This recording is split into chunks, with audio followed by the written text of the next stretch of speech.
Doro sama Bang Wahyu, itu banyak hal yang menjadi menarik dan termasuk juga beberapa yang ada di lapangan, kemudian juga di Apindo, coba saya masukin. Kemudian nanti ada satu message, partnership sebagai jalan menghadirkan hubungan industrial harmonis. Mungkin nggak sih? Nah, ini orang selalu bilang, partnership mah cuma omongan doang. Keren di kertas tapi nggak terjadi di lapangan. Sebenarnya saya tadi tuh pengen ngajak salah satu ketua serikat saya biar sekalian ngomong, bener nggak sih yang diomongin ini, bisa nggak sih dilakukan. Nanti saya kalau karena yang bersangkutan berhalangan, nanti saya akan coba diskusi aja sharing ya. Yang terakhir nanti kita diskusi. Sekarang 16.28 saya akan selesaikan jam 5 kurang 2. Oke, masuk yang pertama PP 35. PP 35 ada 4 hal, PKWT, alidaya, waktu kerja, dan waktu istirahat, serta PHK. Nanti di antara 4 ini kita mau lihat bedah satu-satu. Kita masuk yang pertama. Ini saya mau hilang ininya dulu. Oke. Perubahannya adalah PKWT dibagi menjadi dasar dan jenis PKWT yaitu berdasarkan jangka waktu, berdasarkan selesainya suatu pekerjaan, atau berdasarkan pekerjaan tertentu lainnya. Jadi jangka waktu misalkan setahun atau 2 tahun. Sekarang enak. Message yang kedua adalah waktu akumulasi perjanjian PKWT menjadi 5 tahun. Kalau dulu ada 212, pernah dengar nggak? Atau 2+1, atau 1+1. Sekarang enggak diatur. Pokoknya maksimal 5 tahun. Selama tadi ya, jenis jangka waktu tertentu, berdasarkan selesai suatu pekerjaan, atau berdasarkan pekerjaan tertentu lainnya. Kalau masuk dalam clustering itu, maka boleh PKWT. Nah, yang menarik adalah apa?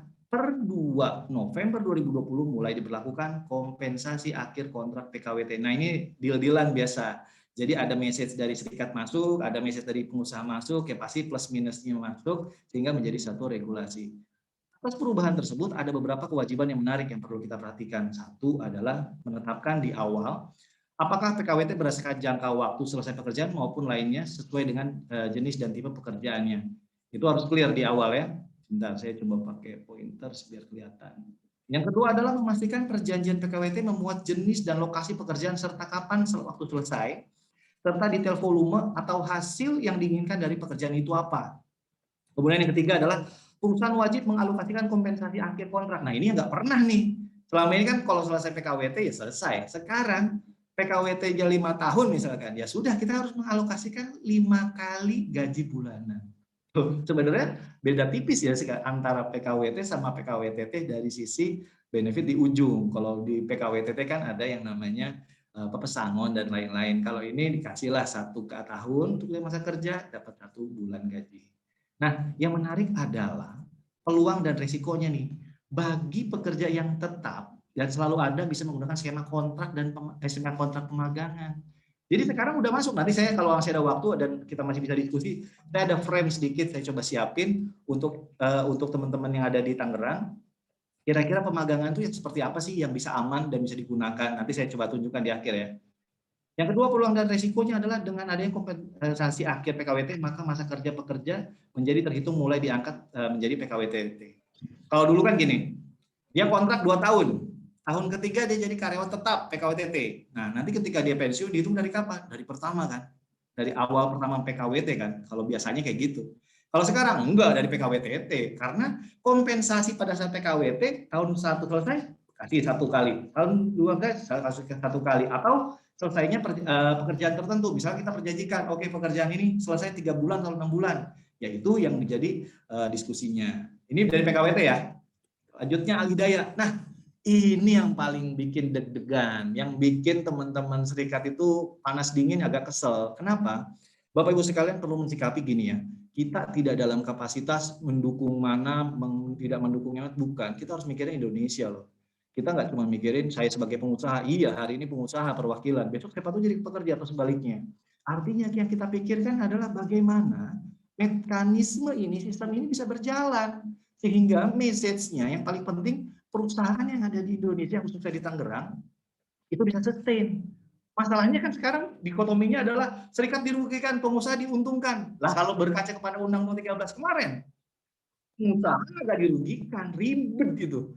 PHK orang ribet, semuanya punya ribet banget. Kayaknya agak banyak ketakutan, wah kalau outsourcing salah jadi karyawan tetap dan sebagainya. Sekarang, nah perubahannya apa? Satu, pekerjaan alidaya tidak lagi membedakan job supply, labor supply. Udah nggak ada lagi. Kalau dulu Job supply itu tertentu. Kalau labor supply jelas cuma 5. Waduh, ribet banget. Tertentu dari mana? Ada core dan non-core. Nah, kalau di sini jenis pekerjaan yang akan dialidayakan tidak lagi diatur mana yang core atau yang non-core. Pokoknya selama pekerjaan tersebut dibutuhkan, ya, dan clear pembagian prosesnya, dan itu dibutuhkan oleh sektor pekerjaan tersebut, industri tersebut, maka itu diperkenankan.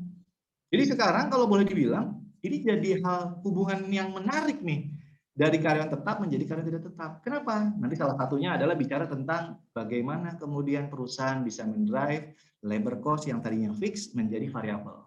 Oke, nanti saya cerita lanjut ya. Ini sekarang outsourcing dulu atau alidaya. Yang kewajibannya. Nah, ini menarik nih. Di kewajibannya adalah pemberi kerja, Anda itu harus memastikan perusahaan alidaya berbentuk badan hukum. Bukan cuma orang perorangan. Bukan hanya orang per orang. Jadi misalnya gini, saya Gali ketua Karang Taruna, kebetulan dekat dengan perusahaan Bang Anggoro di King Coil, Bang Anggoro, saya punya karyawan nih, calon karyawan outsourcing. Jadi karyawan di sana boleh nggak? Jawabannya enggak.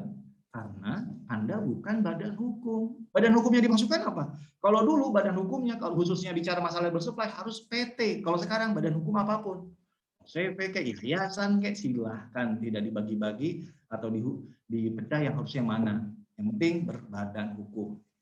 Dan yang paling penting adalah wajib memenuhi perizinan berusaha yang diterbitkan pemerintah pusat serta mampu memenuhi standar. Nah, yang menarik ini, kadang-kadang kompetensi dari karyawan outsource-nya itu nggak align dengan pekerjaan yang dibutuhkan. Nah, kita harus pinter-pinter jeli melihat apakah outsourcing tersebut mampu menjalankan pekerjaan yang sedang kita outsource-kan atau dialidayakan. Yang kedua adalah segala perlindungan pekerja upah, kesejahteraan, dan perselisihan menjadi tanggung jawab perusahaan alidaya. Nah, ini kata kuncinya. Dulu kita panas dingin. Kalau ada kesalahan dalam implementasinya, dikit-dikit jadi keadaan tetap. Saya punya pengalaman salah satu grup kita. Saya nggak sebut nama PT-nya, mohon maaf, tapi ini kisah nyata. Dari 300 karyawan, outsource-nya tuh 400. Karena kesalahan tadi 400-nya jadi kalian tetap bayangin tuh. Ya, yang namanya employee cost-nya itu naiknya kayak apa tuh? Bisa kebayang deh, COGS-nya pasti kegeser itu, geser banget. Pasti perusahaan bakalan nyut-nyutan. Nah, ini yang menjadi concern waktu itu, saat ini dicabut.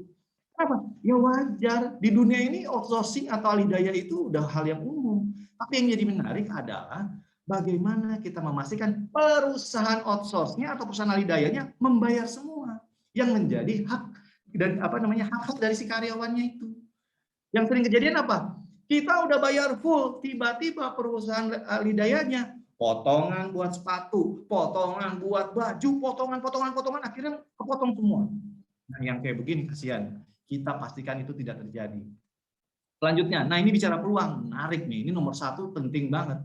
Dengan tidak dibatasinya pekerjaan yang dialidayakan, perusahaan perlu memperhatikan change management. Kenapa? Karena yang tadinya dari karyawan tetap, ketika Anda mau jadikan outsource atau alidaya, itu pasti penolakannya sangat besar sekali. Nanti kita diskusi yang kedua ya, bagaimana bicara masalah solusinya.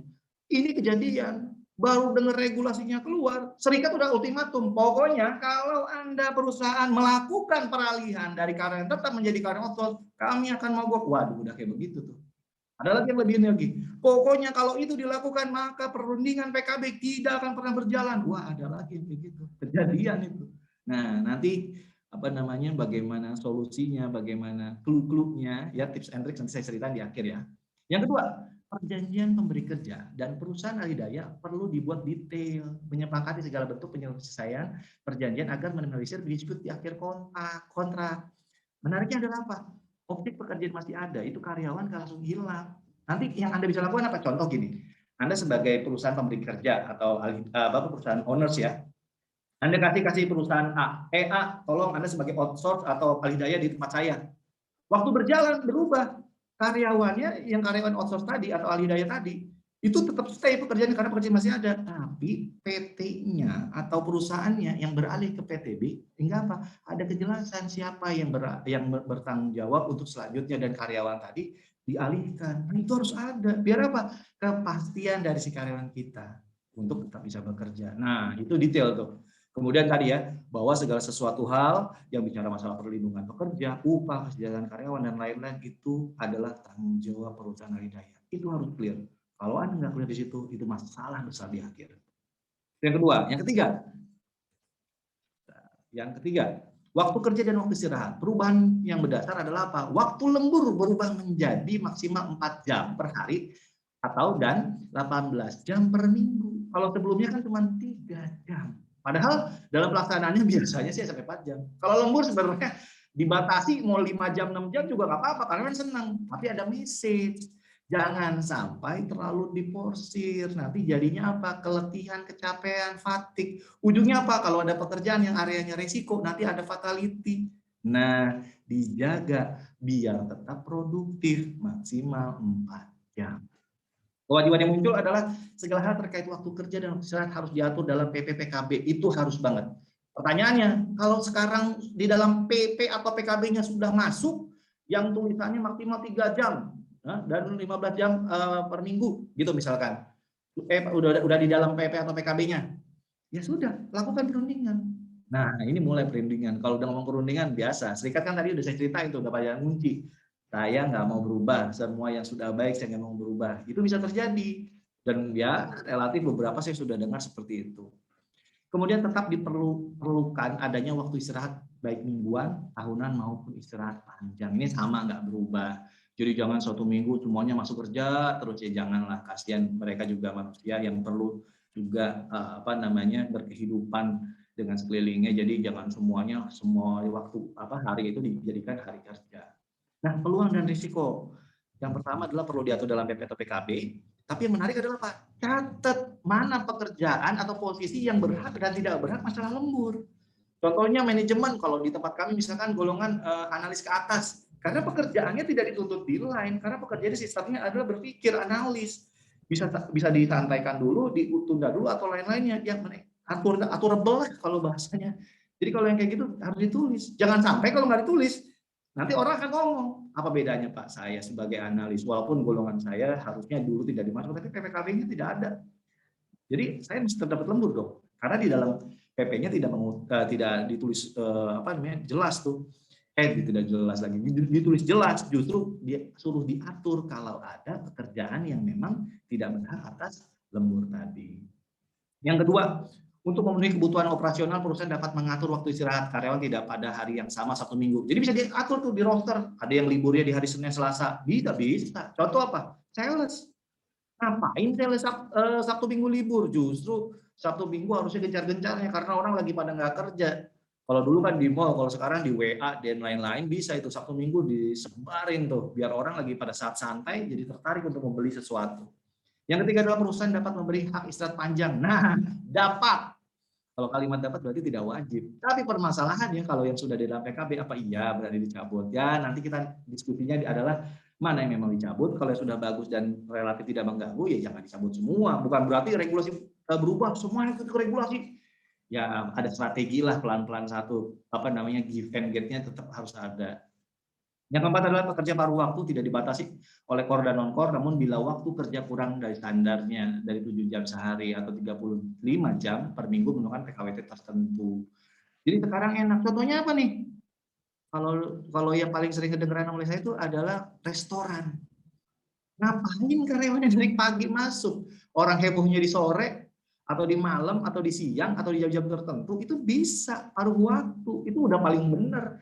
Jadi yang benernya apa? Untuk perusahaannya, untuk karyawannya juga. Contoh, saya pagi misalkan saya di Hanamasa siangnya. Siang, sorenya di mana, malamnya di mana. Saya bisa punya pekerjaan lebih dari satu. Bisa aja. Orang saya juga waktu kerjanya jelas kok, nggak dari pagi sampai sore, itu bisa diatur-atur. Nah, ini bicara waktu kerja dan waktu istirahat. Selanjutnya yang terakhir ini masalah PHK. Perubahannya adalah menyesuaikan pengalih pesangon sesuai dengan kondisi pengakhiran hubungan kerja. Nanti ada di slide selanjutnya ya kalau mau kita detail ke sana, tapi rasanya kita main ke sini dulu. Yang kedua adalah uang pengganti perumahan, pengobatan dan perawatan 15% itu dihapus. Namun bila dalam PPPKB mencantumkan ini, ya maka pemberiannya tetap wajib. Sekali lagi ini room improvement, room untuk bisa bernegosiasi. Selanjutnya adalah kewajiban. Perusahaan wajib mengatur bentuk PHK dan dalam PP atau PKB. Nah ini perlu dilihat Bapak Ibu. Termasuk besarannya itu jelas. Udah enak sekarang. Kalau dulu wah ribet banget. PHK orang harus, aduh ribet banget. Kalau sekarang mah jelas di pasal 52-nya itu udah jelas. Hal-hal apa saja yang dikategorikan yang khusus itu bisa langsung enak. Kemudian mengalokasikan cadangan pesangon terutama untuk pekerja peralihan daya yang bekerja di perusahaan. Nah, ini dia peluang dan resiko. Satu, pemberitahuan PHK tidak perlu dilakukan bila resign. Berakhirnya PKWT itu udah nggak perlu. PKWT jelas dari awal, dari kapan sampai kapan, kan itu jelas. Berakhirnya sampai kapannya itu adalah berakhirnya. Kemudian pensiun, meninggal dunia, dan pelanggaran mendesak. Tadi yang pasal 52 tadi ya. Sekarang udah enak, pemberitahuan PHK tidak perlu lagi di situ. Yang nomor dua, iuran yang dibayar pengusaha untuk dana pensiun pekerja yang di PHK bisa diperhitungkan sebagai pesangon dan UPMK serta uang pisah, namun bila lebih kecil maka pengusaha tetap membayarkan selisihnya. Ini enak nih, udah clear. Karena di beberapa perusahaan ada pensiunnya ada, pesangonnya nggak ada. Oh, gede banget. Jadi kalau ledek-ledekannya mendingan bikin masalah di perusahaan, di PHK, ujung-ujungnya apa? Cari usianya kira-kira di senior 50-an aja deh. Wah, duitnya gede banget. Tapi selalu kita sampaikan kepada karyawan, apakah dengan demikian keberkahan selalu nempel pada Anda? Hati-hati, uang yang banyak tidak mencerminkan bahagia. Karena uang yang banyak di dalamnya belum tentu ada masalah. Carilah kebahagiaan karena Anda melakukan satu kebaikan. Berakhir pensiun dengan baik, itu adalah kita semua. Itu nah spirit yang Bapak Ibu sekalian perlu sampaikan kepada karyawan. Karena saya boleh kasih tahu aja, kalau orang yang iseng itu ada loh, nyamperin saya, Pak Gali, bolehlah tambahin dikit. Kalau ini saya mau mengundurkan diri lah. Orang-orang yang bermasalah kayak gitu ada dimanapun. Tapi lagi-lagi kita selalu ingatkan spiritnya perusahaan ini dengan culture yang ada, dengan budaya yang ada, rasanya tidak seperti itu. Kemudian yang ketiga yang terakhir nih, pastikan PP atau PKB itu terupdate dan ditinjau kembali agar dapat mengikuti peraturan perundang-undangan yang berlaku.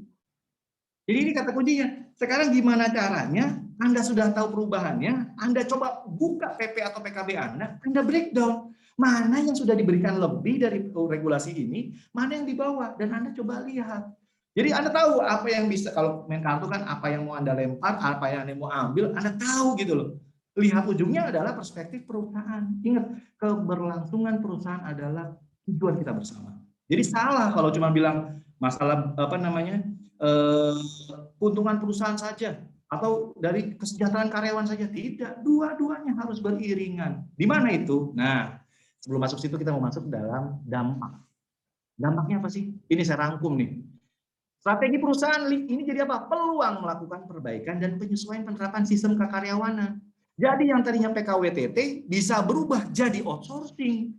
Atau kalau cuma sebentar-sebentar, pakai sistem pemagangan. Udah paling bener, nilai manfaatnya dapat. Bayangin gini, orang selalu bilang, pemagangan adalah hubungan kerja ya yang dibuat gimana caranya merugikan karyawan. Jadi memeras tenaga dari karyawan. Waduh, galak banget. Padahal tujuannya gini, dengan pemagangan mereka punya sertifikasi. Jadi ketika mau maju ke tempat PT lain, Pak nih saya pernah menjadi anak magang di PT, misalnya di tempat kami UTPI atau di Patria, pengelasan sudah sampai di level 4G atau 5G, sehingga di tempat Anda saya bisa menerapkan sistem seperti ini. Itu kan nilai manfaat. Sehingga yang seperti apa penerapannya itu tapi kalau saya selalu sampaikan ke teman-teman serikat harus duduk yang kayak begini bareng-bareng. Kenapa? Karena level of understanding terhadap satu regulasi, terhadap penerapan itu harus ketemu end in mind-nya dulu, tujuannya apa. Tapi kalau perusahaan emang iseng, ada juga, saya cerita, ada perusahaan yang ngomong, udahlah Pak Gali, pakai outsource aja lah. Eksesnya apa? Biar murah.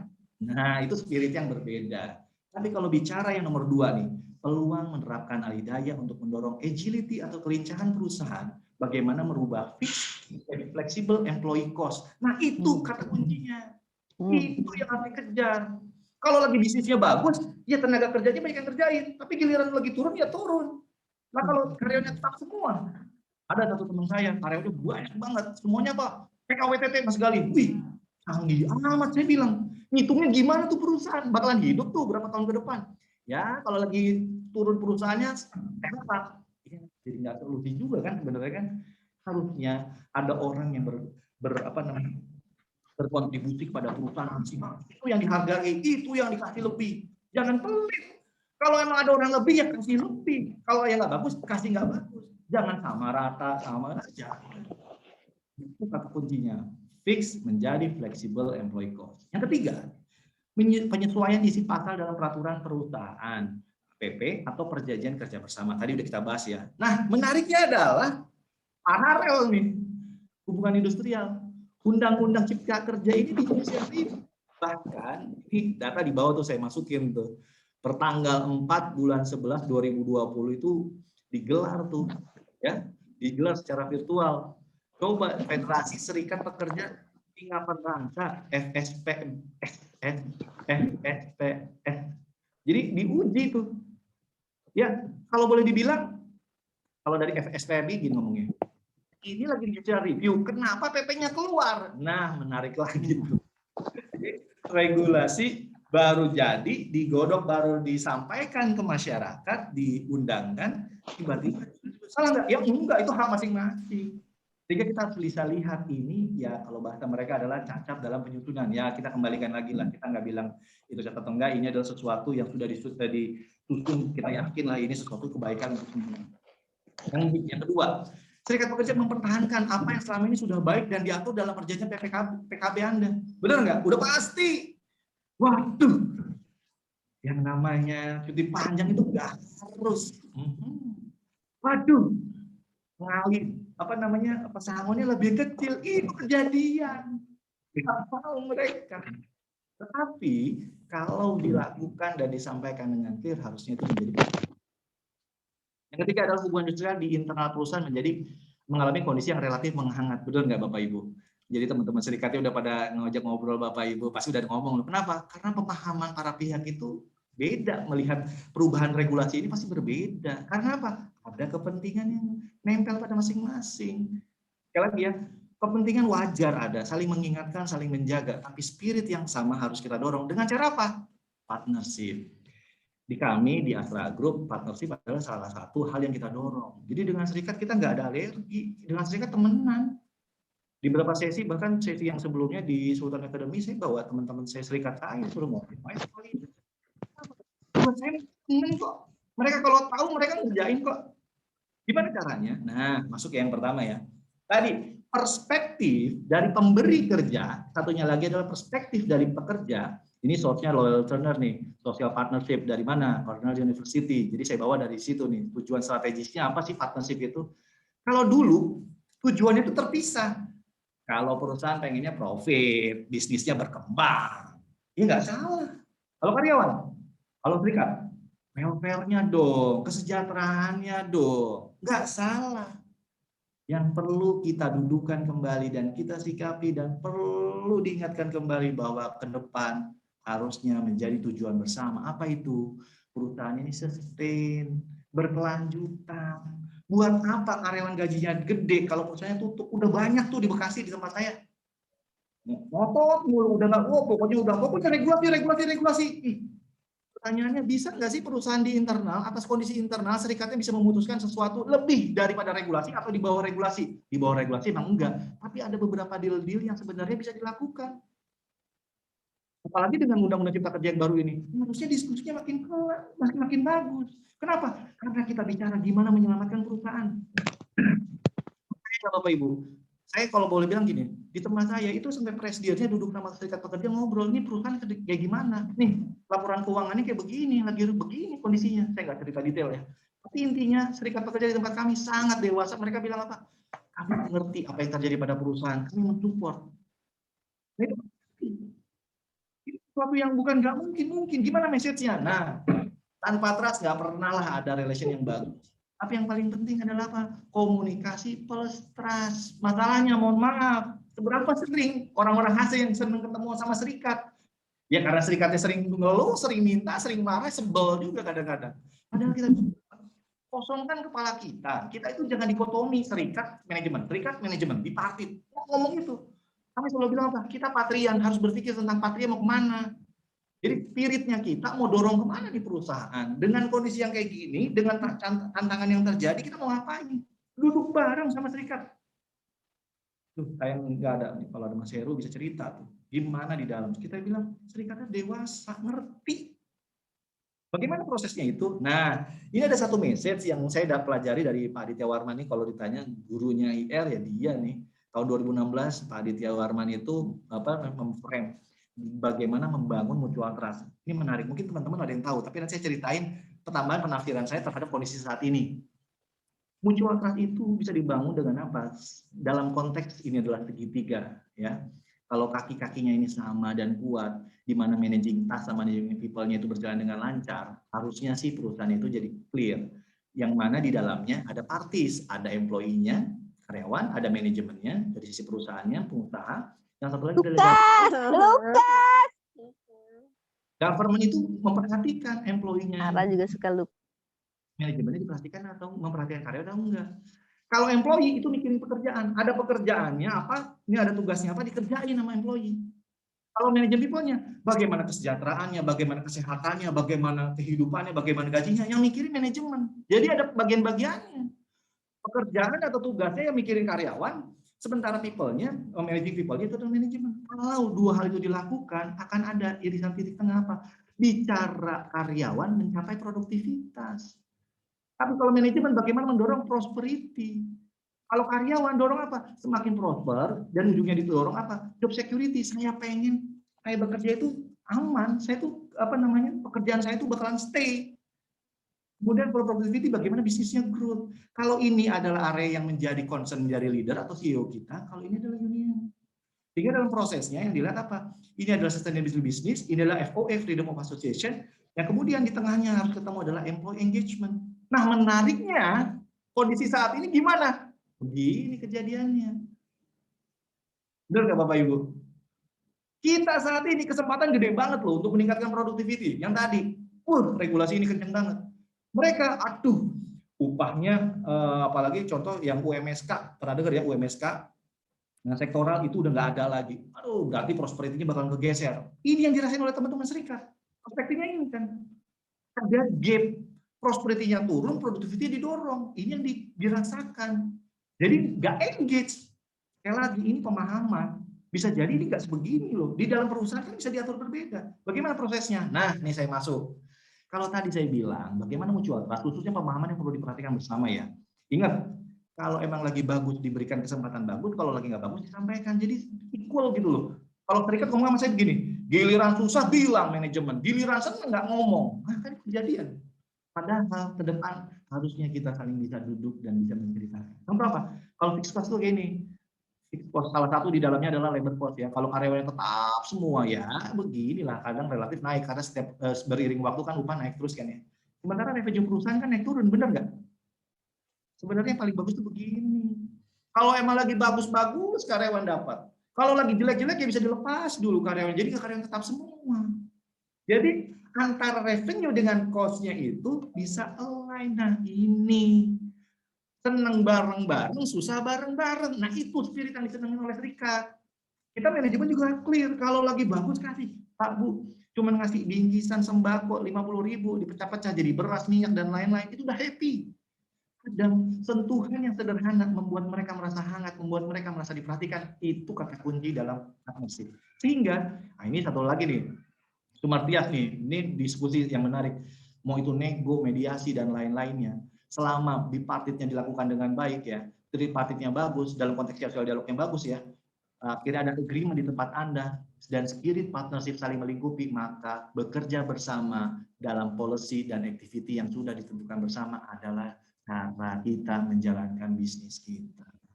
Sehingga di ujung prosesnya saya boleh bilang Bapak Ibu sekalian, Anda bisa melakukan sesuatu karena Anda tahu bahwa Anda juga mengalami atau menghadapi sesuatu. Jadi saling terbuka itu penting. Apakah terbuka berarti telanjang semua bisnis, kondisi bisnis perusahaan dibuka, semua keuangan berbuka? Ya nggak begitu. Saya selalu mengibaratkan begini, perusahaan itu layaknya seperti keluarga. Bapak, Ibu, kalau punya anak, ada yang satu kuliah, SMP, satu lagi SD, apa ya sama ngomongnya? Nah, lagi nggak ada lembur nih, ngomong ke anak SMA sama yang paling kecil. Oh, ini kondisi lagi susah, pasti berbeda. Ada cara menyampaikan, dan Anda yang paling tahu. Saya kalau bercandanya, kebetulan saya orang Tangerang, teman Mas Anggoro, saya orang Tangerang. Bapak saya guru di SMA Yupentek. Kalau lagi dulu saya tahu, bapak saya pulang gajian berapa, jadi saya tahu kira-kira saya akan beli sesuatu di kapan, mengerjakan sesuatu kapan, itu saya tahu. Kenapa? saya merasa dilibatkan, saya merasa memiliki keluarga ini, saya tahu dari proses itu, saya akhirnya nggak punya apa namanya keinginan yang terlalu aneh-aneh. Tahu saya bapak saya guru, tahu saya berapa yang didapatkan, nggak mungkin saya tiba-tiba menginginkan sesuatu lebih. Nah, nuansa itu yang harus Anda bangun. Kalau memang lagi bagus sampaikan, kalau nggak bagus sampaikan. Kenapa? Trust itu bukan cuma ditulis, kepercayaan itu bukan cuma ditulis, tapi dijalankan. Demikian Bapak Ibu, kita masuk ke diskusi 16.58 sesuai dengan waktu, biar banyak diskusinya dan mudah-mudahan bisa menarik. Terima kasih, saya kembalikan kepada moderator. Menarik, menarik sekali Mas Galih, luar biasa sekali. Ada beberapa catatan tadi dari saya selaku moderator. Pertama, bicara challenge ya, bicara challenge yang terbesar adalah ketika munculnya UCK, Klaster Ketenagakerjaan, dengan PPPP-nya yang masuk ya, semuanya yang sudah terbit itu adalah bicara komunikasi, bagaimana menjalin hubungan tetap harmonis. Tadi suasana hangat itu muncul, ya kan? Ini salah satu challenge-nya. Terus kedua, tadi saya juga masih ingat sekali, ini adalah bagian dari flexible employee cost. Nah, ini juga salah satu poin di HR nih sebenarnya. Biasanya HR akan sangat sulit bicara cost saving, karena bicara cost saving di HR, kalau biasanya orang berpikir, wah ngurangin orang nih, saving cost, kan ternyata ada juga nih ya. Terus kemudian bicara PKWT luas itu artinya core dan non-core sudah tidak ada lagi. Artinya semua bisa dialihdayakan seperti itu Mas Gali ya. Nah ini adalah momen mungkin beberapa serikat pekerja kita akan merasa terancam dan yang lain. Tapi ada poin lagi tadi bicara kompensasi. Ketika orang di PKWT ada poin kompensasi. Ini juga safe, jadi lebih aman untuk pekerja PKWT. Nah, buat teman-teman ini menarik sekali ya. Tadi ada tulisan juga tanpa ada penjelasan dari Mas Galih, tanpa trust maka komunikasi tidak akan berjalan baik. Kunci harmonis adalah komunikasi plus trust tadi, ini poin bagus. Buat teman-teman yang mau bertanya, dipersilahkan untuk raise hand, bisa klik raise hand-nya. Nanti kita akan izinkan untuk unmute. Kemudian yang mau bertanya by chatting bisa silakan tanya by chat. Buat rekan-rekan semua dipersilakan. Tadi ada satu pertanyaan dari saya ini dulu ya Mas Gali, dari Pak Fajar Nur Cahyo. Mohon disampaikan terkait perbedaan kondisi pemborongan yang dahulu di UU 2003 ya, yang saat ini dihapus dan dilebur ke alih daya. Nah ini Mas Gali bisa sedikit penjelasan sambil menunggu teman-teman yang mau bertanya. Oke, thank you. Mas Fajar, Pak Ngurut cerita diskusinya. Nah apa sih bedanya? Yang menarik 2013 waktu dulu ya, pengaturannya adalah gini. Pekerjaan ya yang mau dialihkan kepada perusahaan outsource itu adalah pekerjaan yang sifatnya non-core. Kemudian pekerjaan non-core itu dibagi dua lagi di PP 19. Yang 5 itu dari mulai security, ya, training service, yang 5 ya, itu adalah labor supply yang mana pekerjaannya kita berikan. Contoh gampangnya gini, saya sebagai pimpinan CGA ASR termasuk di dalamnya security, saya punya karyawan tetapnya di security, tiba-tiba kekurangan orang, jadi saya koordinasi dengan perusahaan sigap. Nah itu salah satu perusahaan asra, bolehlah dihubungin kalau mau jualan boleh dikit ya. Ketika dengan sigap itu bilang saya butuh 3 orang aja deh. Kenapa? Untuk support di tempat kita. Hubungannya adalah outsourcing. Nanti Anda dengan saya, sigap dengan saya ini adalah sifatnya adalah labor supply. Nah kalau pemborongan itu sistem. Yang menjadi menarik adalah apa? 2 suara. Dulu tuh pemborongan gini, pokoknya di luar 5. Adalah pemahaman pemborongan itu di atas tes dibandingkan labor supply. Yang penting adalah apa? Sistemnya semuanya diborongkan. Pokoknya saya nggak mau tahu. Contoh perusahaan Nike. Emang perusahaan Nike apa? Itu pemborongan sebenarnya. Perusahaan Nike Indo kan bikin desainnya doang kan. Ngasih jadi. Pokoknya gimana caranya satu sepatu, satu pasang, sekian dolar. Anda kirim ke saya, udah selesai. Yang jual saya, Anda nggak boleh jual. Kan begitu kan? Pemborongan, diborongkan sekalian. Atau kalau dalam perusahaan ya di manufaktur ada misalkan kalau tempat kami kan alat berat ya, bikin apa vessel ya buat batu bara. Ada bagian tertentu daripada pekerjaan ini di tempat kita karena value added-nya lebih tinggi dibandingkan karyawan kita, kasih aja perusahaan lain, di outsource-kan, langsung jeblok, boleh. Jadi dulu tuh kayak begitu ribet banget. harus punya bisnis proses, langsung asosiasi, mana pekerjaan non-core-nya, kemudian baru diterjemahkan menjadi pekerjaan yang diborongkan, gitu ya. Kalau sekarang udah nggak ada. Anda definisikan aja dari bisnis prosesnya Anda, mana yang mau Anda outsource-kan. Anda udah nggak ditanya lagi nanti sama dinas, kecuali dinas yang masih belum update. Karena ada, saya dapat informasi tuh, dinas yang belum update ada juga. Pak tetap selama, waduh, bahasa udah paling banget tuh, udah paling banter-banter. Selama, udah, ini kurang makan, ajak makan deh, nanti lebih lancar. Selama dalam prosesnya belum diatur jelas, maka penerapannya masih kayak lama. Enggak, kita kasih tahu, ini Pak, aturannya udah begini. Outsourcing dimanapun bisa. Di tempat saya, itu ada pekerjaan yang tadinya jadi karyawan tetap, itu digeser jadi outsource. Kenapa? Gini loh, di tempat saya, weldernya itu udah ahli, G5. Ada pekerjaan yang sebenarnya G1 pun, yang basic cuma garis-garis doang gitu ya. Itu pekerjaannya nggak available di kerjaan kelima. Ngapain orang yang udah punya kompetensi tinggi ngerjain lebih bawah? Biayanya mahal kan? Kasih ke outsource. Boleh nggak? Boleh. Kita jelasin itu pemborongan. Bahkan satu bikin trailer, kita borongkan. Boleh. Selama hak dan kewajiban terhadap karyawannya telah dipenuhi. Selama perusahaan outsource-nya memiliki izin-izinnya. Gitu Mas Fajar. Jadi ini sangat loss banget sebenarnya. Jadi kalau ditanya, Anda bisa gini, satu perusahaan yang core-nya itu, bukan core lagi, sorry, yang tidak diberikan kepada outsource adalah cuma pimpinan produksinya, pimpinan marketingnya, pimpinan-pimpinan. Boleh nggak? Jawabannya boleh. Tapi kembali, ada satu hal yang harus Anda ingat. Semakin banyak outsource, Anda harus pikirkan juga. Ribet loh ngurusinnya. Gimana caranya mereka engage kepada Anda? Gimana caranya Anda mengukur kualitas pekerjaannya dia? Karena suka nggak suka, satu produk yang keluar dari perusahaan kita, itu namanya PT kita, benar nggak? Orang luar mana tahu pekerjaan dari Patria gitu ya di tempat kami. Orang mana tahu itu ada komponen dari ini digabungin di tempat kita. Perusahaan-perusahaan kayak gitu. Emang ada perusahaan satu, Toyota atau Honda misalnya gitu. Dari mulai baut yang paling kecil sampai kap mesinnya semuanya dibikin dalam satu perusahaan. Enggak lah. Pasti dipecah-pecah. Gitu ya. Jadi sekarang sudah sangat lost. Oke. Terima kasih Mas Gali jawabannya. Cukup puas Mas Fajar ya. Kalau memang belum masih kurang puas bisa raise hand, klik reaction nih, ada gambar reaction. Terus nanti klik gambar raise hand. Oke. Pertanyaan kedua Mas Gali. Ini ada dari Ibu Tini Puramayungan, dari Puramayungan. Selamat sore Pak Gali, izin bertanya, jika PP perusahaan baru belum lama dapat pengesahan awal Februari 2021 dalam penerapan UCK ini, apakah menunggu update PP dulu atau bisa langsung diaplikasikan tanpa mengadendum perusahaan? Terima kasih. Gitu Mas Gali. Nah, ini pertanyaannya mantap nih Bu Tini. Kayaknya mengalami hal yang sama nih. Saya juga baru tuh. Gini yang pertama. Pada saat Anda mengesahkan, sekarang ya, pengesahannya sudah keluar. Itu dikembali kepada Anda. Kalau Anda lihat sesuatu yang Anda sudah tulis di dalam PP Anda, dan itu masih bisa dijalankan, dan ini adalah strategi perusahaan masih bisa berjalan, ya sudah jalan. Tapi ketika Anda melihat, waduh, room improvement-nya banyak nih. Saya bisa langsung rubah nih sekarang. Dengan regulasi baru, saya ganti PP saya rubah, apalagi PP, belum ada diskusi sama serikat, enak banget nih, langsung rubah. Bisa nggak? Bisa jawabannya. Tapi kembali, Ibu yang assess. Ini kalau saya rubah, kira-kira karyawan bergejolak nggak ya? Ini kalau saya rubah sekarang, kira-kira iya perusahaan untung, tapi jangan-jangan malah produktivitas menurun karena engagementnya karyawan berkurang. Yang kemarin Pak Adi ceritakan, itu kan penting juga kan. Nah ini Bu Tini ngecek.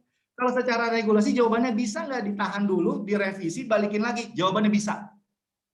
Tapi apakah itu mau dilakukan? Kembali ke perusahaan. Strategi perusahaannya mau gimana? Kalau dengan PP yang sudah ada, masih bisa jalan, ya jalankan dulu. Nanti sudah habis, perbaruan lagi, baru di situ dievaluasi. Tapi kalau ternyata, mohon maaf, perusahaan Anda kondisinya juga nggak bagus-bagus amat. Dan yang di PP ini bikin Anda ngap-ngapan sebenarnya. Boleh nggak Anda berubah ini? Boleh. Nah, di sini yang paling penting adalah apa? Kemampuan orang HC-nya untuk melihat strateginya apakah akan sampai atau tidak. Gitu message-nya ya. Oke, Bu Tini, ini pertanyaan bagus banget nih. Cukup jelas ya Bu Tini ya. Semoga bisa menjawab pertanyaan. Mau raise hand lagi atau mau bertanya lagi? Dipersilakan. Kalau nggak ada, kita lanjut ke pertanyaan ketiga. Selamat sore, ini dari Ibu Nancy. Terkait dengan UU CK yang efektif bulan Februari ya. Ini pertanyaan nih Pak.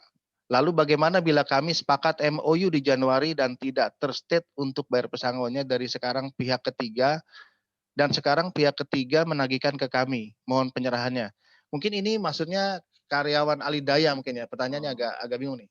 Terkait UU CK yang efektif bulan Februari, lalu bagaimana kami sepakat MOU di Januari, gitu Pak. Ini saya nangkep nih pertanyaan Bu Nensin ini juga ada nih teman-teman saya juga nanyain, Pak Gali, ini regulasi UCK keluar, ya kompensasinya pihak ketiganya nagihin ke kami. Cek dulu di regulasinya, nggak berlaku surut. Nggak berlaku surut, regulasi itu nggak berlaku surut. Nggak, Pak, ini udah dikontrak selama 5 tahun Pak. Dengan regulasi baru dia harus ada 5 kali gajinya untuk si karyawan tersebut karena nanti dulu buka lagi. Ini nggak berlaku surut. Itu yang pertama. Yang kedua, kalau dia ngotot, ya apa dasarnya? Coba keluarin pasalnya. Pasti bingung dia. Coba mana? Mana pasalnya? Nggak berlaku surut. Orang baru keluar 2020 kok. Kalau bakal berjalan juga lihat regulasi mana yang keluar setelah regulasi itu keluar. Ini relatif jarang lah, gitu ya. Jadi kasih pengertian. Nah ini di sisi kita nih perlunya, karena banyak orang yang merasa, ya mohon maaf, saya misalkan karyawan kontrak, saya udah 4 kali dikontrak sama Anggoro gitu. Ngelihat regulasi sekarang, 4 kali gaji sebulan 5 juta, 20 juta, mayan, sikat. Gitu kan. Tapi jawabannya ini regulasi tidak berlaku turun. Ya, kalau Anda mau memberikan itu adalah kebijaksanaan, bukan dasar karena kewajiban dari regulasi. Itu Bu Nancy. Oke, thank you Bu Tini. Ini kayaknya perlu di-unmute ya. Silahkan Bu Tini untuk di-unmute. Masih kurang puas kayaknya tadi Mas Gali. Mau nambah, masih lapar. Selamat sore Pak Gali. Salam kenal, saya Tini dari Puramayungan. Saya bagus sekali. Pak Gali ada di tengah-tengah balance antara kami karyawan dengan kami sebagai perwakilan perusahaan gitu ya Pak Gali. Betul. Pertanyaan saya adalah undang-undang yang tadi, jadi PP kami sedang dalam perpanjangan tapi udah keluar sign-nya Pak. Jadi kan sekarang buy online semua tuh. Nah saya agak bingung apakah dalam kondisi perusahaan memang kurang bagus, minus Pak. Jadi apakah ini bisa langsung diberlakukan atau tadi harus mengadendum dulu. Jadi saya sebenarnya lagi ngedraft adendum untuk bisa dirubah. Terus pertanyaan kedua tentang yang kompensasi kontrak Pak, karena pemberlakuan Undang-Undang Cipta Kerja ini adalah Februari, untuk kompensasinya apakah sejak Februari juga atau misalnya ada yang karyawan di kontraknya dari tahun kemarin itu harus dihitung. Kemudian yang masih ambigu buat saya adalah yang 15% itu fix dihapus ya Pak ya di dalam hak pensiun atau hak PHK. Itu aja Pak Gale, terima kasih. Ya, makasih Bu Tini. Nah ini menambah nih tadi Ibu. Kalau ada keterangan tambahan Ibu, perusahaan saya lagi susah, lagi ya minus, mohon maaf. Jawabannya adalah lebih condong saya ganti sekalian. Baik Pak. Boleh nggak? Boleh. Ada dong, boleh. Boleh banget. Jadi kalau sekarang boleh banget. Tapi jangan kemudian jadi ngedrop banget ya Bu ya. Kalau nanti ngedrop banget itu yang ngacu Ibu yang tahu banget karyawan Ibu. Jangan sampai nanti terlalu banget juga mereka shock, akhirnya ujung-ujungnya apa? Demotivasi. Contoh nih Bu, penerapan upah sektoral. Ada teman saya di salah satu perusahaan lah, dia cerita gini, Pak Gali, sekarang kan udah nggak ada UMSK, boleh saya pakai UMK? Boleh jawabannya secara regulasi. Bener-bener loh, dia ada karyawan lagi berjalan, tiba-tiba langsung upahnya itu digeser ke jadi UMP untuk karyawan barunya bingung, kaget. Padahal pekerjaannya sama. Nah yang kayak begini perlu dipertimbangkan, ya Bu ya. Jadi kembali ke perusahaan Ibu harus lihat. Tapi kalau pertanyaan Ibu jawabannya clear. Sebenarnya di adendum nggak apa-apa Bu. Itu disampaikan kenapa kendalanya itu nggak ada masalah. Yang kedua, kompensasi kontrak tadi Bu, ini kan dari Februari. Jadi kalau setelah Februari sekarang, kalau nanti udah mulai diperjanjikan. Jadi nanti kalau udah selesai 1 tahun, ya, misalnya contoh, saya mempekerjakan Mas Anggoro PKWT setahun dari sekarang bulan apa? April sampai April tahun depan, misalnya gitu ya Bu. Sekarang tanggal 25 sampai 24 April, setahun tuh. Setelah selesai, saya kasih Anggoro. Loh, Pak Gali, Anggoro bagus, mau saya kontrak lagi. Ya kontrak lagi. Boleh gini nggak Pak Gali? Sekarang kontrak yang pertama, ya saya tahan dulu. Karena Pak Anggoro masih di sini, nanti tahun kedua. Ya elah, saya bilang, mendingan mas sekarang dikeluarin, tahun depan pasti lebih mahal, upahnya naik dong. Jadi mendingan satu selesai bayar, selesai. Jadi Anda nggak punya tanggungan apapun. Kalau perusahaan Anda masih bagus, kalau tahunnya di depan masalah, udah 4 tahun misalnya gitu ya, bohong-bohongannya. Tiba-tiba perusahaan lagi kolaps, nggak bisa bayar, waduh ribet banget. Jadi pencadangannya dari sekarang tambahin 1 tahun, gitu ya Bu ya. Jadi untuk yang ke depan. Tapi untuk yang ke belakang, contoh, ada lagi temannya Pak Anggoro, Pak Wahyu, nyamperin saya, Pak Gali, saya sudah dikontrak 4 kali oleh PT Pak Gali. Dari 2000, berapa berarti sekarang? 2017. Saya minta, ini nggak berlaku surut. Jadi kasih penjelasannya, ini tidak berlaku surut. Jadi Anda nggak dapat itu. Saya dirugikan dong. Nah, yang dirugikan ya anggap regulasinya saat itu. Tapi regulasi saat ini, ya setelah saat ini, Anda masuk kontrak tahun kelima, ya Anda akan dapat di tahun akhir tahun kelima lagi. Ya udah, saya ambil. Tapi nanti tahun ke-6 bisa, tahun ke-6 nanti dulu. Karena aturannya kontrak maksimal berapa tahun? 5 tahun. Mau Anda bikin 6 bulan berkali-kali sampai 10 kali, totalnya 5 tahun. Selama pekerjaannya boleh di PKWT kan, itu tidak masalah. Kalau dulu kontrak pertama dengan kontrak kedua itu cuma 2 kali, habis itu ada perpanjangan, ribet, udah nggak ada lagi tuh. Sekarang udah enak. Kalau pekerjaan tersebut di kontrak. Tapi kalau ditanya, apa bedanya sekarang kontrak sama karyawan tetap? Sama aja sebenarnya kan, nggak beda jauh. Karyawan kontrak ya Pak, pasti ya. Iya. Terus yang tadi 15% betul, sudah tidak dimasukkan lagi Bu, yang 15%. Tapi masalahnya banyak perusahaan di PKB-nya sudah ditulis. Waktu dulu perundingan dimasukin ke dalam PKB. Kalau pas adendum dihapus Pak. Nah itu tadi Bu ya. Kalau Ibu di PP masih beruntung banget. Ibu nggak perlu ngajak berdiskusi. Kasihan yang teman saya yang punya SP Bu PKB, Pak Anggoro. Itu semua dicabut. Nah, berantem. Kalau nggak lu yang mati, gua yang mati. Dicegat pulangnya. Nah, jadi harus didudukan. Tapi saya boleh bilang kepada ibu bapak sekalian sini, ini nggak gampang tapi bisa dilakukan. Ada perusahaan yang sampai untuk masalah benefit-benefitnya itu jadi potong. Saya bilang pada ibu ya, Bu, gaji itu kan cuma sekian dari total employee cost, benar nggak Bu? Ada tunjangan baju, ada tunjangan dan lain-lain. Dinegonya, baju yang biasanya 4 bulan sekali geser ke 6 bulan sekali, saving, benar nggak? Selama jangan masuk ke gajinya yang bersangkutan dulu, cari benefit-benefit yang lain. Contoh, perbaikan parkiran yang sudah direncanakan misalkan. Ngomong Mas Rika, ngomong sama teman-teman, maaf ya, perbaikannya digeser setahun ke depan. Nah, itu kan bisa saving kan Bu ya? Jadi Anda sebagai HC harus kreatif. Jangan dikit-dikit, wah paling gampang PHK. Alah. Bu, yang di PHK ibu 1 orang, dia punya istri, punya anak. Itu yang doain loh Bu. Kalau buat saya sebaiknya lebih baik kondisi sama-sama kasih tahu, mohon maaf susah, Bu, saya tahu ngerasain karyawan saya itu nggak dapat lembur lebih dari setahun, Bu. Nggak ada lembur, emang nggak ada kerjaan kok. Lembur kan keluar karena apa? Lembur keluar karena ada aktivitas pekerjaan yang harus diselesaikan, benar nggak Bu? Win-win, benar kan? Iya. Tapi kalau nggak ada kerjaan ngapain? Kita ngobrol sama serikat awalnya mungkin merasa, Pak kasihan pendapatan karyawan berkurang. Kita sampaikan lagi, sorry, yang namanya lembur itu kan ya, tergantung kebutuhan perusahaan, kondisi perusahaannya. Nah sekarang perusahaan aja dari 2 line cuma 1 line, ibaratnya gitu. Selama komunikasi dilakukan dengan baik, Bu. Komunikasi itu bukan cuma sehari ya, baru ketemu langsung ngerti. Pokoknya lu ngerti, ya nggak bisa, Bu. Ingat Bu, sekeras-kerasnya serikat itu manusia punya hati. Saya percaya itu deh. Yang coba sebutin, serikat mana yang paling kenceng, kenalin, kita ngobrol. Mereka tuh pada dasarnya cuma ngejagain, mereka punya tujuan. Kenapa? Karena nggak semua juga perusahaan bener baik, Bu. Kita tahu ya, Bu ya. Nggak semua perusahaan punya spirit positif. Alah gampang tinggal PHK, alah ya Allah saya bilang.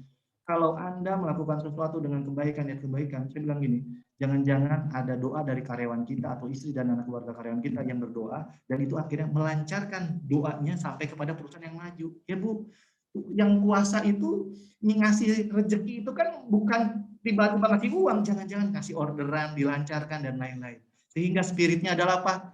Ini rumah kita, ini sawah ladang kita jaga bersama. Jadi susah bersama, senang bersama. Jangan giliran senang Anda lupa, giliran susah Anda teriak. Hei, kedewasaan itu tentang kita berbicara, tentang kita berkomunikasi. Jangan merasa pernah benar sendiri dan jangan merasa orang lain selalu salah. Dudukan di antara kita, inklusivitas itu terjadi.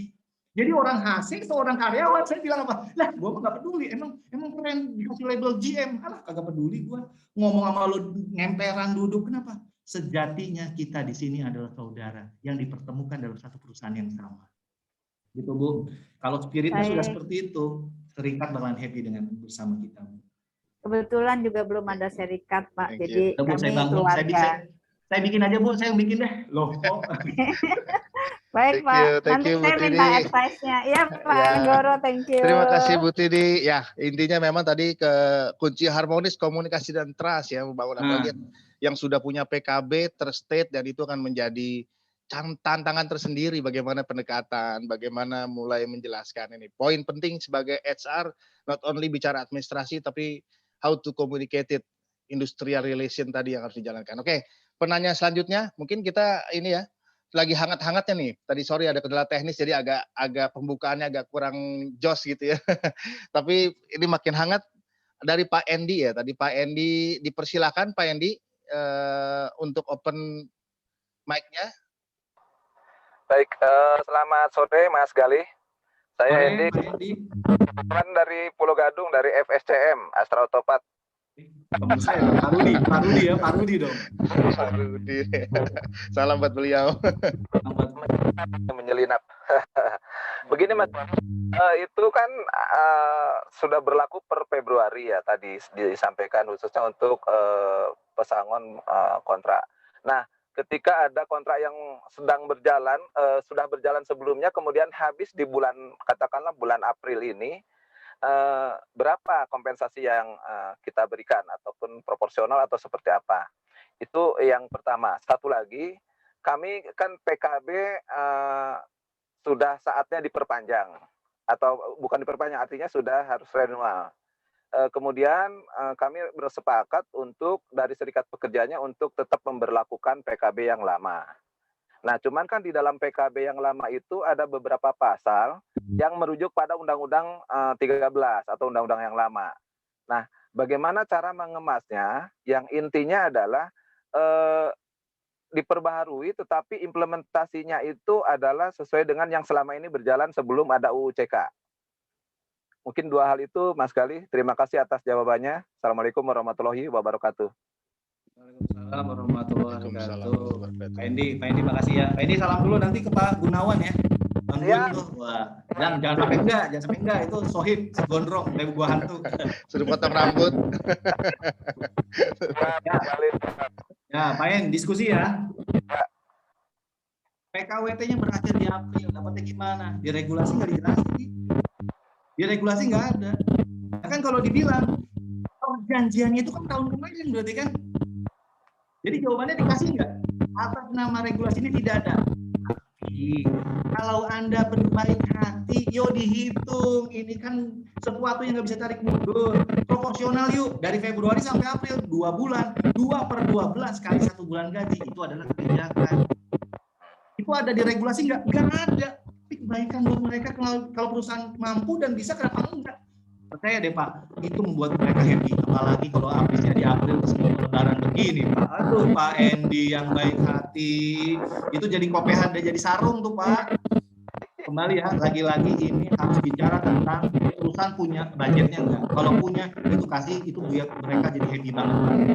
Kemudian PKB renewal, wah ini menarik nih Pak.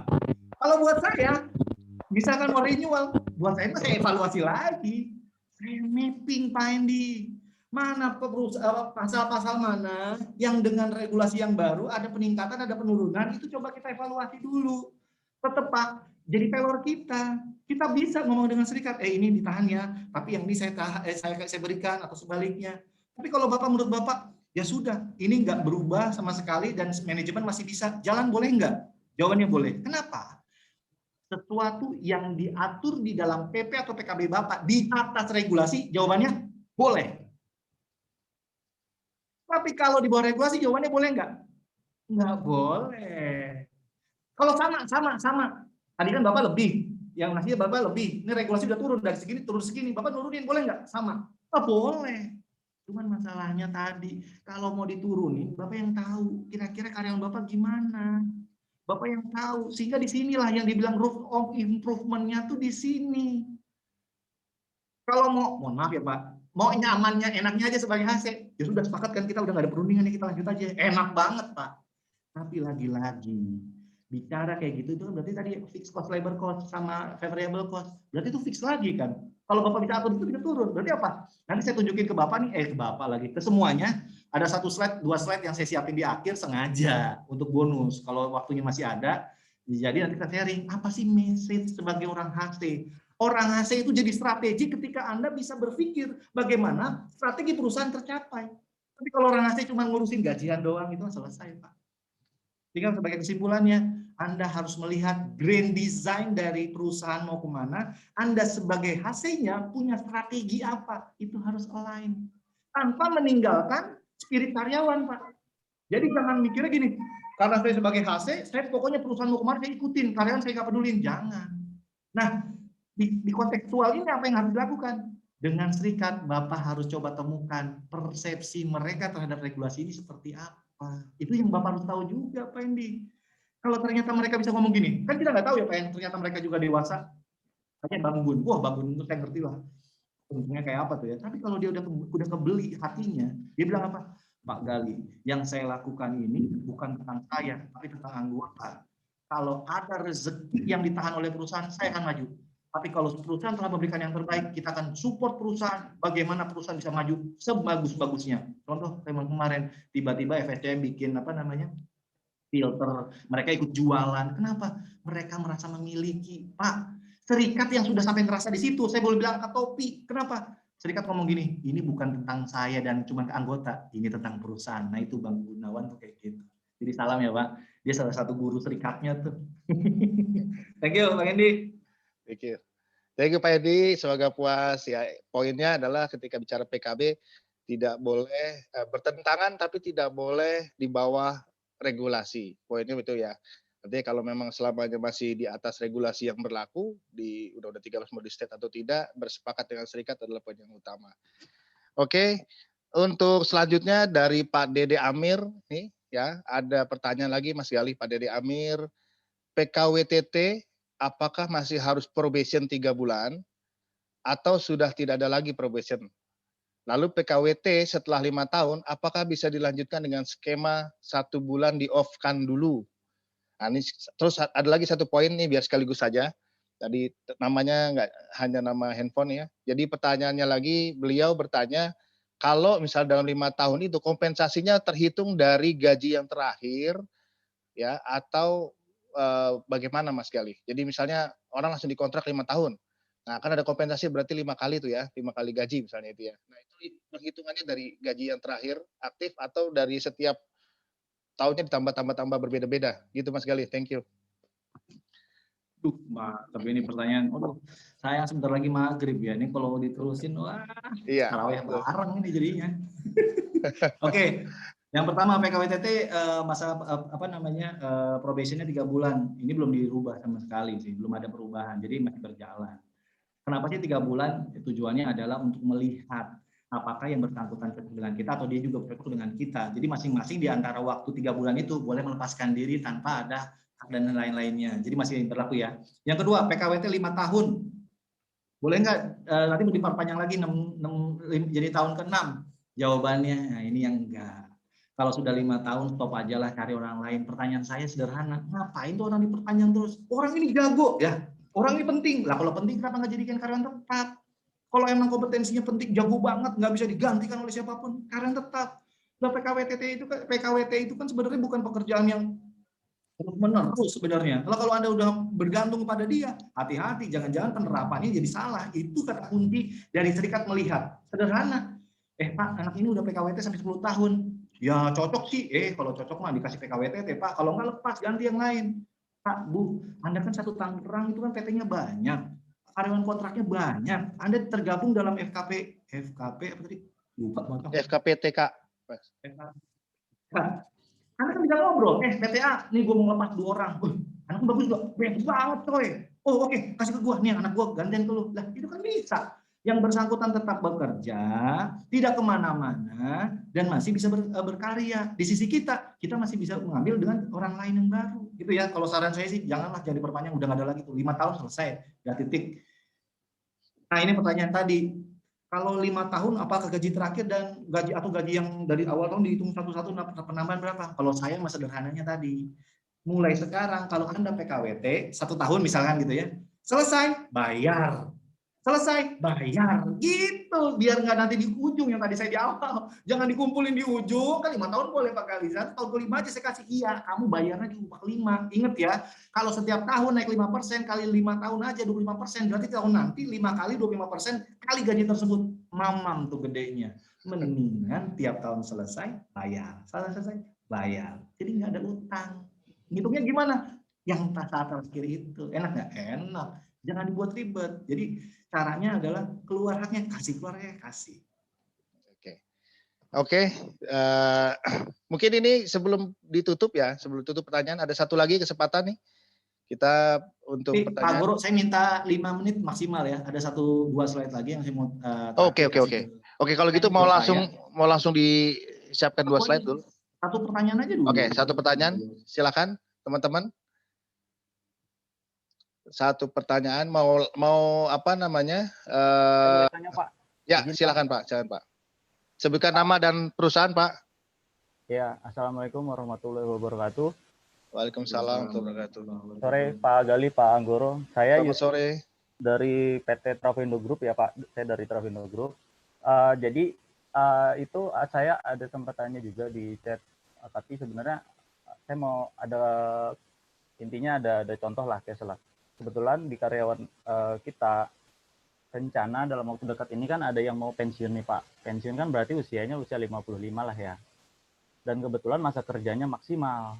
Artinya kalau ikut dari undang-undang 13 itu dapatnya 32,2. Nah, dengan adanya undang-undang cipta kerja yang sekarang itu kan jadinya kan 19 turun ya, harusnya plus 6-nya dari jaminan JKP kan, kehilangan pekerjaan.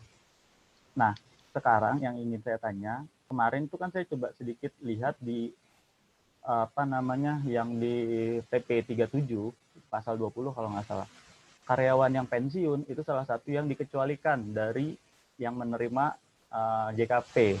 Artinya berarti dia nggak dapat dong ya yang 6 kali gajinya itu dari BPJS-nya. Berarti kan dia cuma terima 19 kali.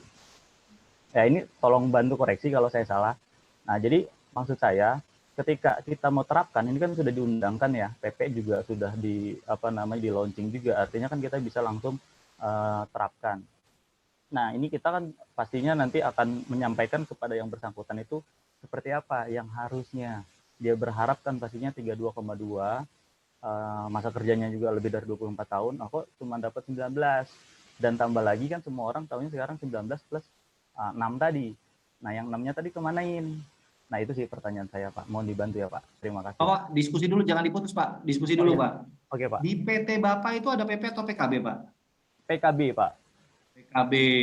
Bapak SP-nya berafiliasi atau enggak, Pak? Iya, betul. Jadi kebetulan kemarin juga kita ada koordinasi sama serikatnya juga. Artinya ya kita rencana memang mau ada duduk bareng ya, Pak. Review PKB juga kan. Tapi nah salah satu ini karena ini kan yang paling dekat nih yang kita mau habis lebaran rencananya. Nah, jadi makanya kita pengen supaya yang paling sesuai gimana. PKB Bapak ini terakhir berlakunya sampai kapan, Pak? Itu masih berlaku sih, Pak. Nanti Juni kalau nggak salah ya. Juni. Sampai Juni. Nah, saya tebak-tebakan. Di dalam PKB Bapak ada aturan tentang pensiun ini nggak? Benefit pensiun. Pensiun dini. Kalau pensiun normal sih memang kita arahkan sesuai dengan undang-undang yang berlaku, Pak. Jadi Tulisannya memang jelas sebagai abu-abu. undang-undang berlaku gitu ya? Iya, betul, undang-undang yang berlaku. Nah, artinya ketika ini sudah berlaku, undang-undang cipta kerja kan bisa kita arahkan ke sana. Nah, thank you Pak. Ya, Nah Pak. ini Makasih, Pak. kalau terima kasih Pak. Saya diskusi ya Pak. Justru ini yang menarik banget ini, menarik banget. Kalau saya tanya, perusahaan udah mencadangkan belum sih untuk pensiun ini? Pasti sudah. Karena tahun kemarin pasti belum ada regulasi baru ini, benar nggak? Sudah dicadangkan? Sudah. Karena ini masa transisi, bisa nggak secara regulasi diterapin? Jawabannya bisa. Dah jelas bisa. Tapi kalau buat saya Pak, ini masa transisi, belum ada pensosialisasi dan lain-lain. Sementara ini tinggal sebulan lagi saya udah pensiun, tiba-tiba saya dirubah. Pak, kok kayaknya saya agak bagian yang kalau bisa dan ini sudah dijatahi oleh perusahaan, sudah dicadangkan, lah Pak. Pak, ini orang pensiun, berarti orang kerja bener loh. Ini bukan orang yang begajulan yang mau di PHK di tengah jalan. Kalau saya orang yang begajulan, saya mau, saya sikat beneran deh, PHK. Kalau di begajulan ya. Tapi kalau orang pensiun, berarti orang baik-baik, kerjanya bagus. Dan saya sudah mencadangkan, lebih baik saya keluarkan. Nanti yang selanjutnya baru dievaluasi, duduk bareng serikat, itu kita bahas bersama. Tapi sekali lagi Pak, secara regulasi diperkenankan, jawabannya diperkenankan. Tapi Pak, ada hal yang di atas regulasi Pak. Itu kebijakan di perusahaan. Saya yakin, regulasi kan ini baru, di perusahaan Bapak pasti ini udah dicadangkan. Atas nama Bapak ini nih yang mau pensiun, pasti sudah dicadangkan. Ngapain Pak yang sudah dicadangkan ditarik lagi? Udah Pak, kasih aja biar semangat dan spiritnya perusahaan kan untuk yang ke depan ini masa transisi Pak, ibaratnya ya dapat bonus sedikit lah sebelum dilepas ujung. Pertanyaan kedua, tadi emang ini turun? Iya sih Pak, ini memang itu yang kenapa serikat marah-marahnya tuh di situ. Di sininya berkurang, tapi bertambah di PKWT. Dan kalau dari perusahaan sama aja kan Pak. Bahkan sebenarnya ada perusahaan yang ngoceh. Nah, Pak Gali kalau orang pensiun mah nanti kita kasih bayarnya dan kita cadangkan. Lah kalau karyawan kontrak, saya kebanyakan karyawan kontraknya 70%-nya karyawan kontrak. Terus saya mencadangkan tiap tahun satu, itu lebih mukul. Nah, inilah trade and balance-nya. Anda harus lihat kebijakan perusahaan akan lari kemana dan coba ditimbang. Kira-kira berdampaknya seperti apa. Rasanya gitu Pak. Nanti kita bisa lanjut lagi Pak. Saya mau izin yang tadi boleh nggak Bapak Ibu? 5 menit aja saya mau ngasih kepada Anda. Nah, makasih Pak. Ini penting banget untuk Anda saya sharing. Kenapa? Karena ini disiapin khusus. 5 menit Panggoro. Coba. Ini kalau 5 jam enak nih, bisa panjang ini. Saya tadi ada awal-awal ya. Jadi 10 menit ya. Nih, saya cerita sedikit ya, perbandingan hubungan kerja pasca WTK. Ini kriterianya, ini PKWT, PKWTT, ada pemagangan. Kalau Anda lihat jenis pekerjaan yang bersifat tidak tetap, ini adalah semua pekerjaan apapun sebenarnya bisa ditetapkan. Kalau ini pemagangan semua jenis pekerjaan, artinya ini sama ini Anda bisa pakai di awal yang tadi saya bilang, pemagangan selama hak dan kewajibannya diberikan dengan baik. Nanti satu slide setelah ini lagi Anda akan saya ceritain. Ini jadi grand design penerapan pemagangan dan Anda kalau mau diterapin di Tangerang dan Anda bisa collect itu semua adalah yang di hire untuk kerjainnya. Jadi ini barang. Sistemnya udah saya siapin, saya gambarin. Kalau Anda mau ngelakuin ini, bahkan sebenarnya kalau ada yang udah mungkin pensiun dari HC mau ngerjain ini jadi PT sendiri loh. Nanti saya ceritain di slide ini. Jangka waktu PKWT ini jangka waktunya maksimal 5 tahun atau PKWT sesuai pekerjaannya atau sesuai kesepakatan para pihak. Kalau PKWT ya hingga sampai pensiun. Nah pemagangan bisa 1 tahun. Ini untuk apa? Pencari kerja yang nggak punya pengalaman. Anda kalau ngerekrut orang pengen pengalaman di mana? Ya Pak, saya baru lulus. Gimana bisa pengalaman? Nggak bisa. Tapi kalau ada pemagangan, Pak, saya pernah magang di sini, nih buktinya. Pak, ini ada, kan jadi lebih enak kita. Bayangkan kalau hal ini dikelola sebagai teman-teman di FKPTK Tangerang. Keren pasti. Kemudian employee cost. PKWT atau PKWTT itu ada minimal upah minimumnya, jaminan sosial, benefit lainnya di dalam PP atau PKB atau biaya berdasarkan hubungan kerja. Kalau pemagangan, uang saku, biaya transport, uang makan, uang insentif, dan lain-lain, ini maksimal berapa persen? 80% dari upah minimum yang ada di daerah tersebut. Yang kedua adalah jaminan sosial, kematian sama kecelakaan. Kemudian biaya berakhir perjanjian, uang kompensasi berakhir PKWT, ini baru. Jadi keluar ada ini. PKWTT, uang kompensasi PHK sesuai alasan PHK. Tapi kalau pemagangan nggak ada. Jadi kalau untuk pekerjaan-pekerjaan yang relatif tidak penting banget, bukan tidak penting, supporting lah. itu bisa Anda gunakan dengan pemagangan. Yang terakhir adalah persyaratan, hanya untuk perjanjian tertentu wajib dicatatkan kisah kita. Ini untuk perjanjian tidak tertulis wajib dengan perjanjian pengangkatan. Kalau pemagangan ada unit pelatihan, program pemagangan, sarana prasarana dan pembimbingan pemagangan. Masalahnya apa? Tiap perusahaan kalau sudah bikin unit pelatihan sendiri, dojo sendiri, capek, mendingan kumpulin Tangerang tuh, bikin unit pelatihan sendiri, atau perusahaan mana yang menjadi koordinir. Jadi pelatihannya bareng-bareng, atau nanti bikin apa? Bikin BLK sekalian. Keren jadinya. Ada orang di bisa kerjasama nih sama di snaker setempat. Untuk apa? Pencari kesempatan magang, dia dapat pelatihan, dapat pemagangan, dapat sertifikat pemagangan, itu punya kesempatan untuk bekerja di tempat lain. Yang menjadi concern apa? Calon pekerja yang harus melalui proses pelatihan kerja dalam durasi waktu tertentu, program pemagangan dapat menjadi alternatif. Ini kajian yang ada di Pirastra. Lanjut lagi. Nih, frameworknya gimana pemagangan? Bayangin ya, biasanya kan perusahaan punya PKS dengan instansi pendidikan, SMK, MA, atau akademi, atau universitas, atau pencari kerja. Kan satu-satu. Dari Tangerang kan banyak perusahaan, ini saya contoh, saya bikin cuma 2 perusahaan, anggap ada 2 perusahaan. Nah, kalau ini diindukkan, kumpul di FKPTK, kumpul di sini, FKPTK punya apa? Punya LPK sendiri, punya training center sendiri, kemudian punya lembaga sertifikasi profesi sendiri. Untuk apa? 25% anak magang itu bisa di LPK, diajarin di satu tempat, bareng-bareng, 75%-nya bisa kerja di tempat Anda. Enak nggak tuh? Tenaga kerjanya, jelas hak dan kewajibannya tadi, Anda juga punya kesempatan untuk memberikan kesempatan yang bersangkutan punya kompetensi. Di sisi lain, yang perlu dibahas adalah apa? List kompetensi apa saja? Contoh, anak, admin. Contoh apalagi, misalkan bukan teller, admin atau bagian lain lah yang supporting produksi yang suka ngedorong-dorong doli atau apapun lah kompetensinya bisa dikembangkan. Itu bisa. Sarana prasarana nggak perlu perusahaan per perusahaan, kumpulin aja. FKPTK kumpul di koordinir, nanti jadi nyambung ke situ. Keren. Bisa 30% dari jumlah karyawan. Sehingga prosesnya nanti kalau misalkan Anda punya LSP, ini salah satu ide nih, kalau Anda bisa bikin LSP ini duit banget ini. Jadi ke depannya orang punya kompetensi, punya sertifikasinya juga clear, Anda akan mengerjakan karyawan Anda punya kompetensi atas pekerjaan yang akan dilakukan. Yang menjadi menarik apa? Kalau dari regulasinya, ini adalah unit pelatihannya LPK tadi, kalau dikoordinasikan, ini adalah programnya, dan yang paling menarik ada apa? Syarat untuk memperoleh tambahan pengurangan penghasilan bruto itu apa? Tax deduction. Jadi Anda punya kesempatan sekalian bikin program, tax deduction-nya dapat. Nah, menarik nggak tuh? Oke, yang terakhir saya mau cerita tentang ini. Ini framework yang tadi saya maksudkan. Ini kebetulan di tempat saya. Spiritnya adalah apa? Company need, harapan perusahaan sama harapan karyawan itu harus sama-sama kita pikirkan. Sehingga bisnis strategi harus diturunkan pada pipa strategi. Di-align-kan dengan kebuatan bisnis sama engagement-nya karyawan. Sehingga muncullah employee engagement sama productivity-nya muncul. Sehingga dilakukan proses untuk apa? Bisnis sustainability. Kalau itu bisa terjadi, orang HC tahu bisnis. Jadi Anda tahu tren ke depan marketnya mau gimana, karyawannya gimana. Itu pentingnya orang HC. Jadi kalau HC udah mikirin kayak gitu, percaya deh, BOD bakal manggil terus. Nah, di dalam produknya yang dilakukan adalah apa? Industry relation-nya harus baik, culture-nya harus baik, reward management-nya harus jelas, organization development-nya harus clear. Sehingga employee life cycle-nya dari mulai dia direkrut, di-develop, dia bisa bekerja, akhirnya di perform management dilihat, habis itu di terminasi. Pada saat terminasi itu pensiun juga termasuk terminasi ya, resign juga termasuk terminasi. Orang merasa bekerja di perusahaan yang tepat. Dengan spirit apa? Kami sebut dengan Patriawe atau ini adalah culture perusahaan.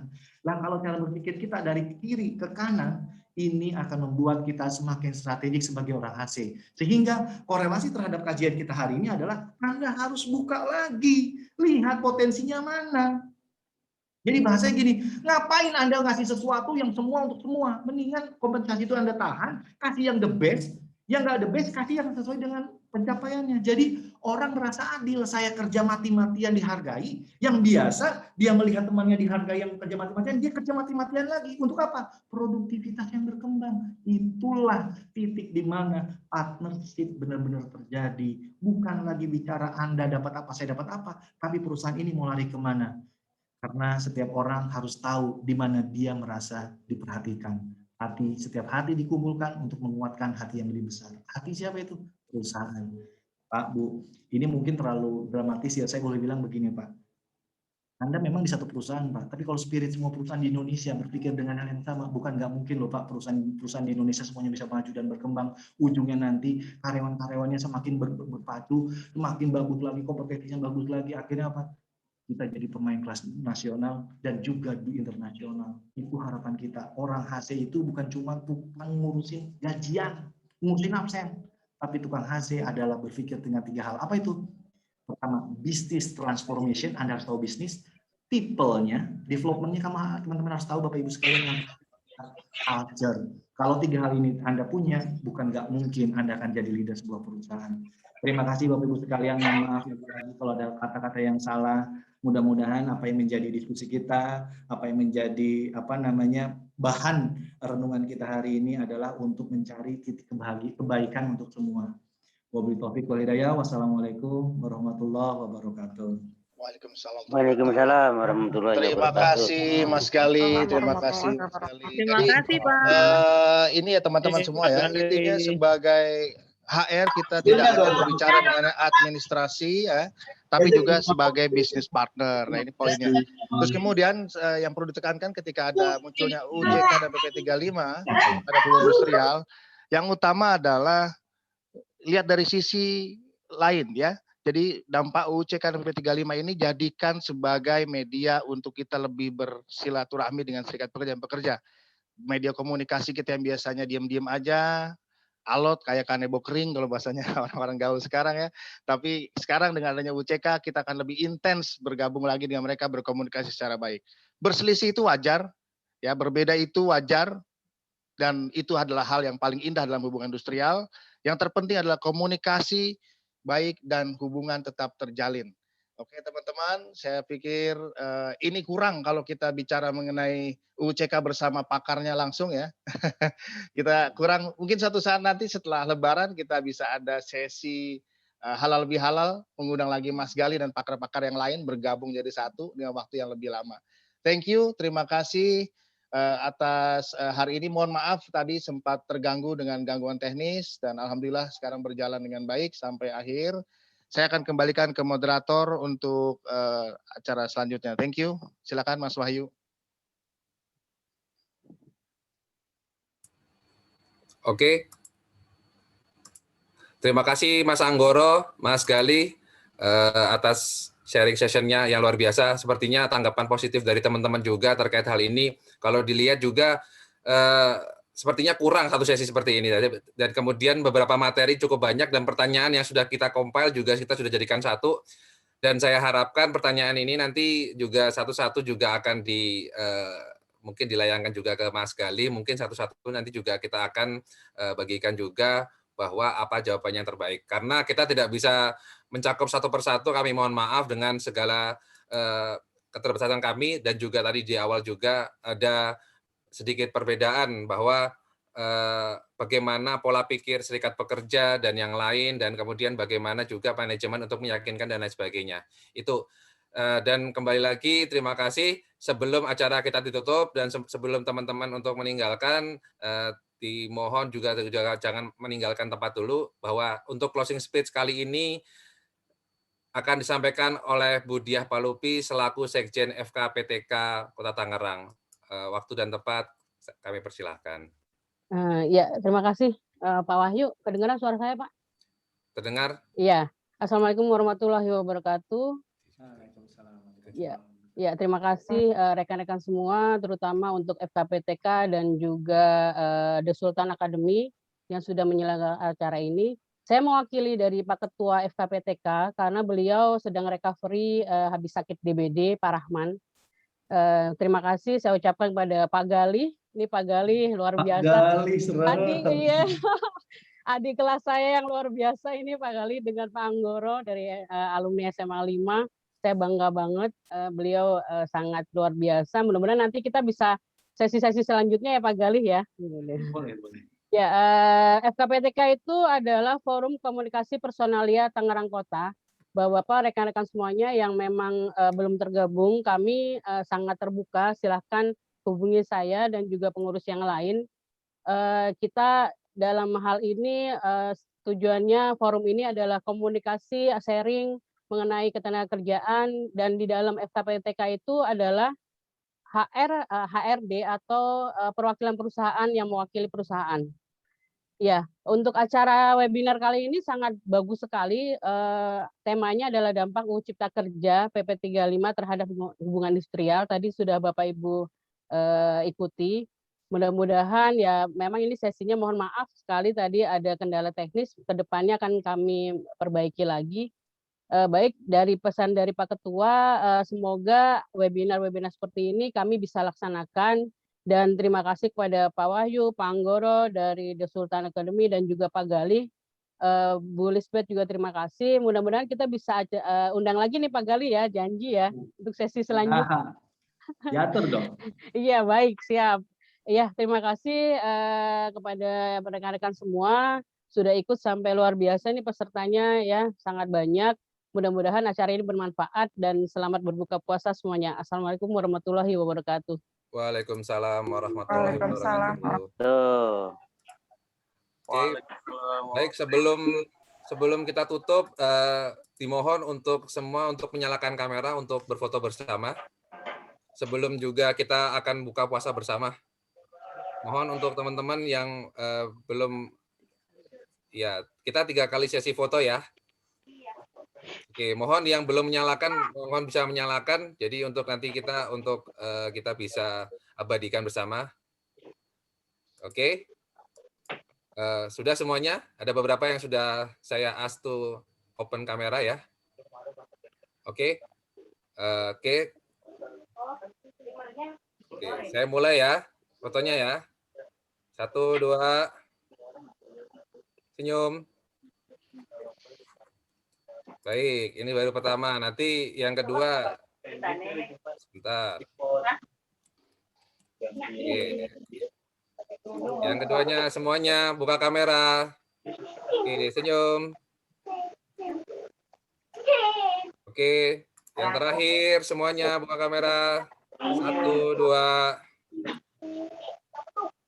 Oke. Baik.